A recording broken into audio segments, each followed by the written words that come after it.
Chapitre 17. Ma première affectation fut le Congo qui venait d'obtenir son indépendance.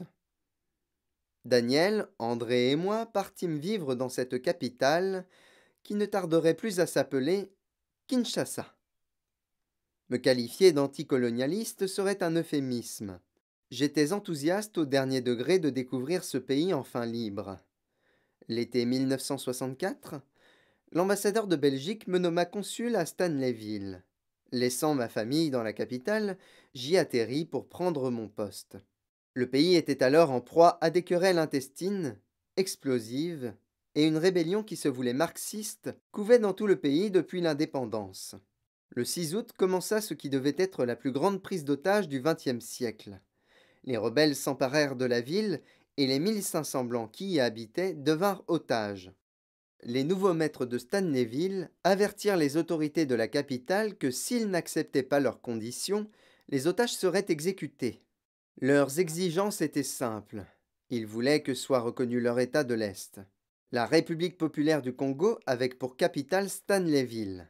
Il coulait de source qu'ils ne se contenteraient pas de régner à l'Est, mais qu'ils voulaient occuper le pays tout entier. Je parle de cela au passé alors que rien n'est révolu. Nous sommes en novembre, la prise d'otage a commencé depuis août. J'ai l'impression d'être ici depuis toujours. Très vite, les rebelles regroupèrent les Blancs au palace d'hôtel. Les personnes âgées, les femmes enceintes et les malades furent logées dans des chambres. Tous les autres otages dont je faisais partie furent parqués dans le grand hall de l'hôtel qui devint notre lieu de vie.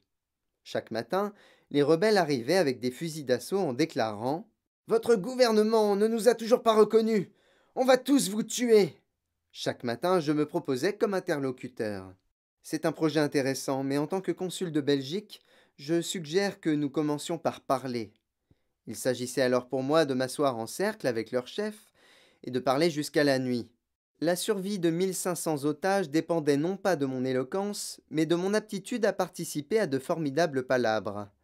Je devins capable, puisqu'il le fallait, de parler pendant des heures avec la dernière véhémence, de les assurer de notre sympathie, de notre probable reconnaissance, dès que nous aurions en main leurs revendications. Peu importait que je raconte des aberrations. Ce qu'il fallait, c'était tenir des propos convaincants. Les répétitions étaient bienvenues, il fallait enfoncer le clou. Parmi les motifs de colère des rebelles, il y avait le refus d'obtempérer du gouvernement de la capitale. Chaque jour, je devais signifier non seulement mon indignation à l'égard de cet état de choses, mais aussi mon impuissance à le changer. À quoi les rebelles répondaient immanquablement que si la Belgique reconnaissait leur gouvernement, la capitale suivrait.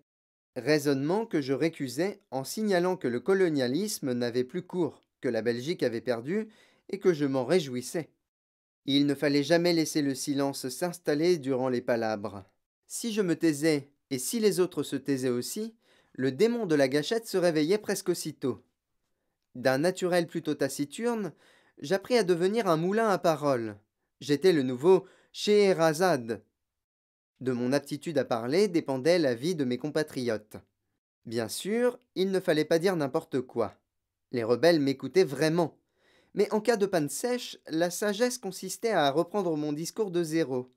Et si l'un des rebelles m'interrompait alors en disant « Vous avez déjà dit ça », il fallait répondre « C'est pour les nouveaux arrivants », car le cercle des palabres ne cessait de s'élargir. Le 5 septembre, débarqua à Stanleyville le chef de la rébellion de l'Est, Christophe Djebeni. Il devint le jour même président de la République populaire du Congo. Comment ça va me demanda-t-il en me rencontrant. Très bien, merci, monsieur le président. Depuis quand êtes-vous à Stan? Depuis le 1er août. Et vous vous plaisez? Pourquoi pas? Djebeni se joignit à nos palabres. Comme les autres rebelles, il se révéla d'une éloquence peu ordinaire. Quand le soir tombait, j'en venais à oublier l'épuisement. La parole circulait, et lorsqu'elle me revenait, je m'en emparais corps et âme, jusqu'au moment où je la lançais comme un ballon sur qui voulait l'attraper. Ces joutes verbales duraient jusqu'au moment où tout le monde sombrait dans le sommeil.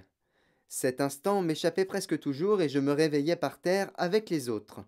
Comme n'importe qui en pareille circonstance, j'étais guetté par le syndrome de Stockholm. Ce qui m'empêcha d'y tomber, c'est que malgré mes efforts constants, les rebelles tuèrent quelques otages, parfois sous mes yeux. Je m'appliquai alors à ne pas regarder les corps ensanglantés. Si les rebelles découvraient que le consul de Belgique s'évanouissait à la vue du sang, je perdais toute crédibilité. J'étais un homme fini. Djebeni remarqua ce manège. Monsieur le consul, pourquoi ne regardez-vous pas le cadavre de votre ressortissant? Par respect pour son âme, monsieur le président. Réponse qui suscita de l'intérêt. Chaque fois qu'un otage était tué, je devais lutter contre l'horreur et le découragement, argumenter avec moi-même en me défendant de devenir mon propre ennemi. Si je ne gardais pas un moral d'acier, je ne pourrais pas prolonger ma défense par la parole. À chacun sa technique pour ne pas se décourager. La mienne consistait à refuser qu'il y ait un autre monde. Tout se passait ici. Je n'avais jamais eu d'autre vie. Si je me mettais à penser à ma famille, j'étais perdu. Parfois, quand je baissais la garde, j'étais assailli de songeries d'une douceur effroyable, telle que le parfum des cheveux de Daniel. Il me fallait les chasser aussitôt, sauf à sombrer dans la fragilité de la nostalgie. On a beaucoup simplifié le syndrome de Stockholm. Il n'y a pas que l'amour. Dès qu'un gardien baisse d'un ton en gueulant, dès qu'un cuistot distrait vous verse une louche de rab, dès que vous recevez un regard humain, dès que vous êtes écouté en adversaire digne de ce nom, vous êtes envahi d'une bouffée de gratitude irrépressible. Échapper au mauvais traitement de la veille suffit à vous convaincre que vous êtes un élu. Ce n'est pas vous qui vous éprenez, c'est vous qui vous sentez curieusement chéri. Il s'agit d'une variante de l'érotomanie, qui peut se compliquer d'un masochisme paradoxal. L'otage qui tombe amoureux est celui à qui la conviction d'être aimé inspire un trouble maniaque. Je ne suis jamais tombé amoureux de mes geôliers, mais j'ai dû me défendre d'élan de reconnaissance quand, lors des palabres, un rebelle accueillait mes paroles avec feu. Puisque ce nouvel État se voulait communiste, j'essayais de me montrer plus marxiste que Marx. La propriété, c'est le vol. Si vous prenez possession de la ville, vous la volez. Nous n'en prenons pas possession, nous l'occupons. C'est très différent. Comment expliquez-vous qu'il soit légitime de nous garder en otage? La révolution n'est pas un dîner de gala. Pour l'image de marque d'un jeune pays qui se veut exemplaire, la méthode me paraît douteuse. Si vous suiviez l'affaire en lisant le journal à Bruxelles, c'est à nous qu'irait votre sympathie. Ce dernier argument était confondant. Je tentais de me persuader qu'il était faux. Je n'y arrivais pas complètement. Comme quoi l'éloquence des rebelles avait toujours une longueur d'avance. Je mangeais le plus souvent pendant les palabres. Bananes, cacahuètes, moambes, saka, tout me paraissait délicieux. Cette situation, loin de me couper l'appétit, me donnait encore plus faim qu'à l'ordinaire. La nourriture des otages provenait des réserves de boîtes de conserve de l'hôtel. Heureusement colossales. Beaucoup s'en dégoûtèrent très vite. Pas moi. Je confesse avoir eu souvent ce genre d'échange avec certains compatriotes. Tu es déprimé, hein? Oh oui. Tu n'as plus goût à rien. Tu perds l'appétit? C'est ça. Alors donne-moi ta boîte de raviolis. Manger à même la conserve ne me dérangeait pas. Plusieurs bébés naquirent à l'hôtel depuis le début de notre incarcération. À chaque fois, j'en fus aussi bouleversé que si j'étais le père. La plupart des meurtres d'otages se produisaient en l'absence des chefs. Je mettais donc tout en œuvre pour que ceux-ci s'éloignent le moins possible. Les jours de pluie, j'obtenais plus facilement que les palabres aient lieu dans le hall du Palace Hôtel. Malheureusement, il faisait presque toujours très beau et l'on m'emmenait palabrer dehors, près du fleuve. Il pouvait arriver que je sois averti d'une exécution imminente. J'accourais alors pour me mettre entre la victime et les bourreaux. Si l'on me demandait ce que je faisais là, je répondais « Mon métier ». Vous êtes bouclier humain? Je suis le négociateur. Qui vous a donné ce titre? Le président Djebeni. Ce nom dissuadait les candidats au meurtre. Hélas, cette méthode connut des échecs. Rien n'est pire que d'assister à un assassinat sans pouvoir intervenir. J'appliquais la devise nietzschéenne. Je détournais le regard, non pas par obédience au gai savoir, mais pour ne pas m'évanouir, provoquant toujours le questionnement dont j'ai déjà parlé. Il advint aussi que je découvre des cadavres d'otages plus très frais. Et vous les regardez? Remarquaient les rebelles. Leur âme n'est plus là. Traduction, le sang avait séché. Chaque nouveau mort signalait les limites de mon pouvoir de négociateur. Au-delà de l'horreur, j'en éprouvais de la culpabilité. Il me fallait alors parlementer avec moi-même. Tu ne peux pas être partout à la fois. Sans toi, tous les otages auraient été massacrés depuis le premier jour. À quoi je devais me faire violence pour ne pas répondre? Ça aurait été beaucoup mieux comme ça. Tant de souffrances et tant d'angoisses auraient été épargnés. Nos familles porteraient notre deuil au lieu de se ronger d'anxiété. Difficile alors de ne pas penser à Daniel, devenue veuve comme ma mère, presque au même âge. Mais non, cet univers parallèle n'existait pas. Il n'y avait pas d'arrière-monde, pas d'autres pays, pas d'autres villes, et surtout pas d'autres personnes. Entre les otages naquirent des amitiés étonnantes. Les Belges d'ici se connaissaient depuis longtemps et ne s'appréciaient pas forcément. Il fallut les mois de rétention dans le hall de l'hôtel pour qu'apparaissent certaines affinités. En fouillant dans les caves, l'un d'entre nous tomba sur un immense stock de vermouth. Nous aurions aimé le remonter à la surface pour le partager, mais nous avions à cœur de ne pas en donner à nos geôliers. L'information circula. Si votre morale descend en dessous de zéro, glissez-vous dans tel sous-sol et servez-vous. J'avais très envie d'en boire aussi. Hélas, c'était trop dangereux. En cas de palabre, et celle-ci pouvait commencer n'importe quand, une haleine chargée m'aurait trahi. Beaucoup d'otages avaient eu la présence d'esprit d'emporter des paquets de cartes. Le whist devient la principale activité. Certains Belges y jouaient sans aucune interruption. Ceux qui avaient des livres les prêtaient. Tout le monde regretta qu'il y en ait si peu. Début août, je pensais ne venir à Stanleyville que pour 3 semaines. Aussi n'avais-je pris que 2 romans. Un roi sans divertissement de Giono et La pitié dangereuse de Zweig. Le dernier devint mon livre de chevet. Je l'économisais. Pourquoi cette histoire, si étrangère à ce que je vivais, me bouleversait-elle à ce point? Peut-être pour ce motif. Le président Gébény me surprit en pleine relecture. Que lisez-vous, monsieur le consul? Je lui montrai la couverture. La pitié dangereuse. Beau titre, dit Jeanne Bény. En effet, rassurez-vous, le moment venu, nous n'aurons pas pitié. De tels propos ne rassuraient pas. Le moment venu. Pensait-il à la même chose que moi? Quand j'imaginais les dénouements possibles, j'entrevoyais la solution probable d'un parachutage de l'armée belge. Je le souhaitais autant que je le redoutais, car si cela se produisait, mes talents de Scheherazade ne suffiraient plus à éviter le bain de sang. Aux rebelles qui m'interrogeaient, je répondais que cette hypothèse ne pouvait être envisagée. Les Belges choisissent toujours la négociation, répétai-je. Comme vous? Oui, je suis représentatif. Pourtant, votre gouvernement se tait. Je n'en sais rien. Je n'ai pas de contact avec le ministère. Mais n'oubliez pas qu'en tant que diplomate, je représente mon gouvernement. Alors reconnaissez notre État. Je ne fais que cela. Malheureusement, ma parole ne suffit pas. C'est pourquoi nous vous gardons en otage. C'est pourquoi je vous déconseille de nous tuer. C'était reparti. J'avais l'impression d'être un mathématicien démontrant 1000 fois le même théorème de façon plus ou moins élégante. Parfois, un rebelle me demandait à brûle-pourpoint: Qu'est-ce qui nous empêche de vous tuer, là, tout de suite? Je répondais: Cela donnerait une mauvaise image de votre jeune République.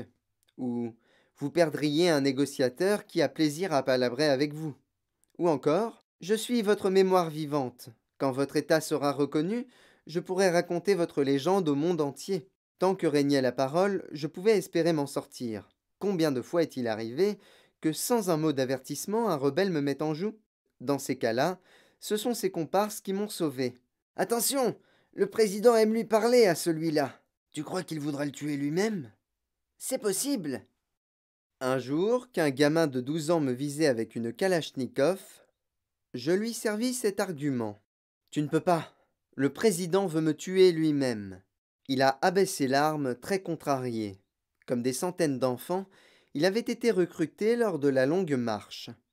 Tous étaient convaincus d'être immunisés contre les balles. En les atteignant, elles se transformaient en gouttes d'eau, et eux en Simba, lion en Swahili. Il était aussi dépenaillé que la horde des Notombes dans le souvenir de mes 10 ans. Une troupe loqueteuse a surgi, s'est saisie d'un fusil et a entamé une partie de handball avec la calache comme ballon. Tout heureux d'avoir échappé aux gamins, je les regardais jouer et pensais à ma horde d'enfance qui guerroyait contre la faim, à cette enfance sauvage qui m'avait aguerri et me disais, je me donnais la force d'être là, debout et vivant. 4 mois d'atermoiement, à considérer comme un succès d'avoir la vie sauve, ne serait-ce que pour 1 heure. Je n'ai jamais reçu d'enseignement philosophique aussi radical. On nous apprend à tous le fameux carpe diem. Nous avons beau l'approuver, nous ne l'appliquons jamais. À Stanleyville, il m'a été donné de le vivre à corps et âme, de me coucher à terre, sous le ciel, de jubiler, de respirer, de sentir l'odeur forte des fientes d'oiseaux, de regarder le réel, d'écouter l'air. Pourquoi avoir d'autres désirs? Quand je dormais, le passé me rattrapait. Dans mes rêves surgissaient Daniel, André, ma mère, le Pondois. Au réveil, je pratiquais le refoulement actif, m'inventant des ruses pour ne pas m'infester d'espoirs inutiles. Une nuit, j'ai rêvé du bateau ivre, et je me suis éveillé en prononçant les vers Si je désire une eau d'Europe, c'est la flash, noire et froide. Je me tue comme si j'avais prononcé une parole interdite. Il advint que le président Gébeni me demanda mon opinion sur Patrice Lumumba. C'était la question la plus dangereuse qu'il puisse me poser puisqu'il en avait trahi la pensée et l'action. Si j'avais pu répondre librement, j'aurais dit la sympathie profonde que m'inspirait ce personnage, qu'au demeurant je n'avais jamais rencontré, et la colère qu'avait suscité en moi son assassinat. Djebeni avait été un proche de Lumumba. Quand, hors des palabres, les rebelles évoquaient la figure de Lumumba, c'était avec tant d'équivoque que je mesurais leur peur à l'idée d'indigner Djebeni. Lumumba semblait pour eux le martyr encombrant qu'on ne peut ignorer. Lorsque l'abbé bernanosien Tance, le jeune prêtre, il lui dit « Dieu nous préserve des saints ». Bref, je répondis avec prudence. C'est un personnage intéressant. Je n'ai pas eu l'honneur de le connaître. Vous qui l'avez côtoyé, que pensez-vous de lui, monsieur le président? Djebeni eut une réplique ironique et équivoque, digne des casuistiques les plus jésuites. Adorait-il ou haïssait-il Lumumba? Ses propos autorisaient les deux hypothèses. Assassiné en 1961, dans sa grande jeunesse, Lumumba avait le visage même du héros. Sa beauté l'apparentait à Che Guevara.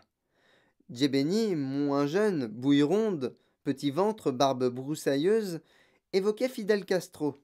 Sans doute éprouvait-il pour Lumumba la jalousie secrète que le leader cubain n'eût jamais avoué ressentir à l'égard du Che. À l'extérieur de la ville, on avait construit de fraîche date le monument Patrice Lumumba, sorte de flamme moderne et pompeuse. C'est là qu'avaient lieu les exécutions des Africains, comme quoi cela se méritait d'être massacré devant le monument. L'ambivalence des sentiments des rebelles envers Lumumba éclatait dans cette topologie. Son nom était associé au peloton. Que pense la Belgique de Lumumba? Me demanda Djebeni. C'est compliqué. Le temps accomplira son œuvre. Vous verrez qu'un jour à Bruxelles, il y aura une place Patrice Lumumba. Y aura-t-il une place Christophe Djebeni? Qui sait, répondis-je, sans oser lui dire que garder des centaines de Belges en otage et en avoir déjà massacré une trentaine n'était peut-être pas la meilleure méthode pour atteindre cet objectif. Qui a tué Patrice Lumumba? Me demanda-t-il à brûle-pourpoint. Sa question visait uniquement à m'embarrasser. 1000 accusations avaient circulé, aucune n'avait pu être vérifiée. Il faudrait sûrement des années d'enquête pour connaître les coupables. À l'évidence, Djebeni attendait de moi une déclaration arrêtée. Aussi répondis-je, c'est comme dans le crime de l'Orient Express. L'assassin, c'est chaque personnage. C'est malin. Je ne pourrai plus lire ce livre maintenant. Vous m'avez donné la clé. Je ne pouvais pas lui rétorquer que dans notre situation, nous savions qui étaient les coupables et qui étaient les victimes. L'information manquante, c'était l'heure du crime, sans oublier son ampleur. Combien y aurait-il de morts? Plus le temps passait, plus nous sentions que le dénouement approchait. Chaque matin, je m'éveillais en imaginant l'intervention de l'armée belge pour le jour même. Cette imminence, dont nul ne parlait, rendait tout le monde très nerveux. Les rebelles et les otages savaient que ce serait un bain de sang. Nous nous entreregardions et nous n'avions pas besoin de parler pour poser la question qui nous hantait. Qui mourrait? S'il m'arrive quelque chose, occupe-toi de mes enfants. Si c'était à toi qu'il arrivait malheur, j'en ferais autant avec les tiens. D'accord. Nous savions que nos geôliers risquaient leur vie eux aussi. Nous nous efforcions de ne pas y penser. Si étrange que cela puisse paraître, nous ne souhaitions pas leur mort. J'avais parfois d'inavouables fantasmes. Djebeni viendrait nous annoncer la fin de cette mascarade. Nous étions tous libres. Nous n'avions jamais cessé de l'être. On nous avait soumis à un jeu métaphysique, afin de nous tester. Hélas, le souvenir des otages massacrés sous mes yeux venait poignarder ma rêverie. Je devais lutter aussi contre un sentiment de culpabilité infernale. Rien que de ne pas être mort m'inspirait de la honte. Mon rôle de négociateur ne manquait pas d'ambiguïté. Il me fallait alors me parler avec la dernière dureté. J'avais choisi la diplomatie. Ce que je faisais n'était ni bien ni mal. C'était mon métier. Sans moi, il y aurait certainement déjà eu beaucoup plus de tués. Museler ce démon-là se révéla très difficile, un surmoi singulier, qui prenait la voix de mon grand-père maternel, le général, fut d'un secours incontestable. Ces états d'âme sont indignes de toi. Les palabres commençaient désormais presque toujours par Monsieur le consul, avez-vous des nouvelles de l'intervention de l'armée belge? Je ne suis au courant de rien. Avez-vous eu un contact avec votre ministère? Ne pas tomber dans le piège. Il m'était arrivé d'avoir la sottise de rétorquer. Vous m'avez posé 1000 fois cette question. Vous savez bien que... Cela m'aurait valu d'être rossé sans douceur. Peu à peu, je compris que leur procédé, lors de l'interrogatoire policier, relevait d'une rhétorique très précise et donc d'une aversion du monde particulière. Le temps ici n'obéissait pas à la logique commune. Le propos d'hier ne concernait qu'hier. L'un de mes compagnons avait pu bricoler un poste de radio pendant la nuit. C'était l'obsession des rebelles. Ils nous fouillaient régulièrement de fond en comble à la recherche d'un émetteur fantasmatique. Dans une chambre d'hôtel, ils surprirent une vieille dame en train de régler le conditionnement d'air. J'intervins juste au moment où ils allaient la tuer, la qualifiant de sorcière, fabriquant des postes de radio clandestins. Je n'ai plus eu le moindre contact avec le ministère depuis 4 mois. Quand aurez-vous une communication avec la Belgique? Je ne sais pas. Lorsque vous aurez ce contact avec vos dirigeants, que leur direz-vous? La question comportait tant de pièges qu'il importait de la contourner purement et simplement. Je devins expert en l'art d'éluder. Mes réponses évasives finirent par énerver. On m'envoya au cachot pour 9 jours. Ce fut pour moi la pire des punitions. La solitude m'a toujours renvoyé à la tristesse de mon enfance. Je préfère de loin les alarmes de la promiscuité. Dans ma cellule, il y avait un matelas. Je crus d'abord à une faveur, moi qui, comme les autres, dormais à même le sol depuis des semaines. Je déchantai vite. Ce matelas puait au-delà de l'imaginable. Résolu à consacrer mon séjour de reclus à une cure de sommeil, je m'allongeai donc par terre. Les rats s'empressèrent de m'en dissuader. C'est alors que je compris l'odeur atroce du matelas. Par une attention exquise, on l'avait aspergé d'un produit anti-vermine si violent que je me demandais si je n'appartenais pas à la liste des espèces à éradiquer. Néanmoins, je me couchais sur ce matelas et je me concentrais sur cet effort inouï, ignorais l'odorat et privilégiais le toucher. Au bout de 2 jours, je ne remarquais même plus le remugle. Mon poste de négociateur m'avait tant occupé que j'étais en grave manque de sommeil. Je dormis tout le temps, ne m'éveillant que pour les repas que je m'empressais d'avaler, pour empêcher les rats d'y goûter. Libéré, je retrouvais les rebelles avec presque autant de plaisir que les otages. Quel bonheur de voir des gens, de parler avec eux. Je ne me serais pas permis de contredire Sartre et son enfer c'est les autres. Je crois simplement que l'enfer me plaisait. Je n'allais pas m'en tirer à si bon compte. Lors des palabres suivantes, les rebelles m'interrogèrent. En 9 jours d'isolement, vous avez eu le temps de réfléchir. Quelle est la position de votre gouvernement vis-à-vis de notre République populaire? Ce n'est pas dans ma cellule que j'ai eu l'occasion de m'en informer. Vous êtes consul de Belgique, oui ou non? Les palabres évoluaient mal. La teneur de mes déclarations portait l'irritation de mes interlocuteurs à son comble. Le principal orateur finit par donner l'ordre fatidique qu'on le conduise au monument. Je savais ce que cela signifiait. C'était un honneur pour moi. J'aurais droit à un peloton d'exécution devant le monument Lumumba, comme ceux des rebelles qui méritaient d'être fusillés. Je peux à nouveau m'exprimer au présent. Depuis combien de temps suis-je en face de ces 12 hommes? Mon éblouissement est si profond que je perds la notion de durée. Je la perds activement. J'y mets du mien. Plus je la perds, plus je suis saisi par le vertige de l'imminence. Il n'y a pas de sensation plus forte. Je vais mourir d'une fraction de seconde à l'autre. Je suis aussi terrifié qu'impatient. La mort est Achille, je suis la tortue. J'attends mon trépas depuis l'infini. Me rattrapera-t-il? Tout à l'heure, J'ai déploré de mourir en pleine santé. Maintenant, je trouve bon de mourir ainsi. Je vais pouvoir vivre la mort à fond, l'embrasser de ma jeunesse. J'ai enfin atteint l'état espéré, l'acceptation. Mieux, l'amour du destin. J'aime ce qui m'arrive. J'aime jusqu'à l'absolu de mon ignorance. N'est-ce pas la juste manière d'entrer dans la mort? J'entends le vrombissement d'un moteur et le crissement des pneus. Arrêtez! C'est la voix de Djebeni. On ne tue pas cet homme, déclare-t-il avec autorité. Je comprends qu'il s'agit de moi. Je traverse un instant de regret. J'étais prêt. Je ne sais si un jour je serai aussi prêt. La seconde d'après, une joie sans égale s'empare de moi. Elle est si violente que j'en oublie d'avoir honte. Je suis vivant et je vais le rester. Combien de temps? 2 minutes? 2 heures? 50 ans? Je jure que la réponse n'importe pas. C'est ainsi qu'il faut vivre. J'espère garder cette conscience éternellement. Djebeni s'approche de moi avec enthousiasme. Comment allez-vous, monsieur le consul? Très bien, monsieur le président.